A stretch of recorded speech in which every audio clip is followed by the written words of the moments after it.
I'll just come out and ask this question. Why do you believe in God? And if so, why not Apollo or Thor instead of Yahweh?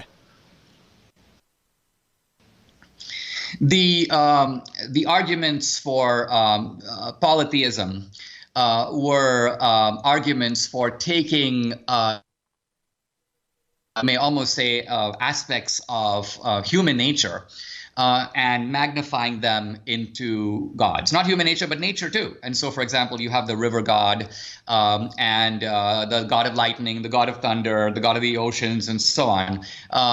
In that sense, gods functioned as, you may say, special types of surrogates for human beings. And this is partly why polytheism collapsed when it was confronted by the challenge of monotheism.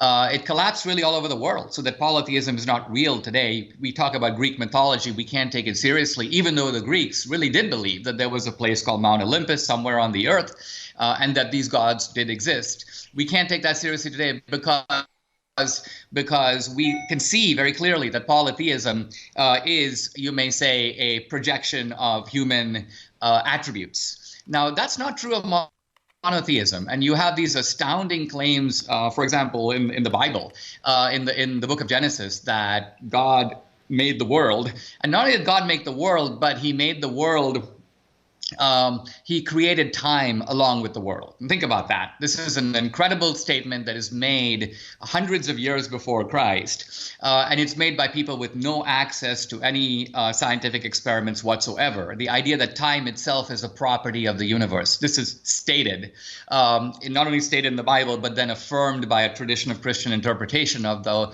and Jewish interpretation of those verses. And yet you would have to admit that this is a completely valid issue in modern cosmology. This is nothing that can be dismissed. We can't say, oh, gee, we've refuted that a long time ago. Well, that's just a bunch of nonsense. On the contrary, that is an extremely counterintuitive statement, astounding and inexplicable when it was made, that can actually be defended today with the best findings of modern astronomy, physics, and cosmology. And so anyway, the point is, to me, God is a reality in my life. The concept of God makes sense as an explanation for a universe that doesn't have any other explanation. And so to me, it's a confluence of arguments, historical, philosophical, and scientific, that support the idea of a creator. Right. So I agree that the stories are interesting, and I'm a big fan of all kinds of myths. But the spot where I find hard to go to is that, I mean, the Bible, for example, was written by human beings, and who claim to be divinely inspired. And why do people trust that they were divinely inspired in the right way, or that they were divinely inspired at all? They don't. In other words, look, at the time of early Christianity, there were literally innumerable texts, all purporting to be divinely inspired. So it's not as if the Christians said, oh, gee, Fred, you say you're divinely inspired. Okay, you got to go in the Bible. That's nonsense. I mean, there was a deep process of examination that actually lasted 300 years.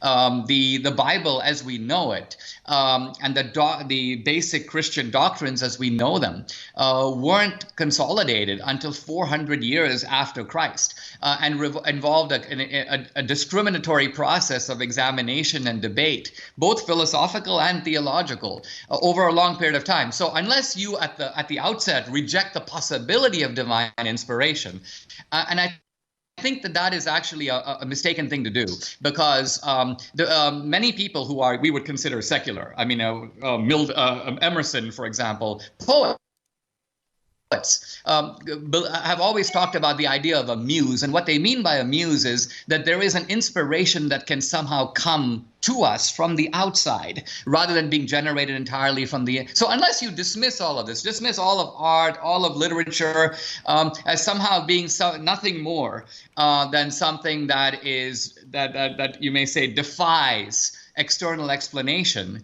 but even a creative person in the scientific domain would have to admit, the idea came to me, as opposed to I generated the idea, and our deep sense that ideas come to us I think opens up the possibility of transcendence. In other words, transcendence is not an exclusive prerogative of religion. It was there in philosophy, and it's always been there in the arts.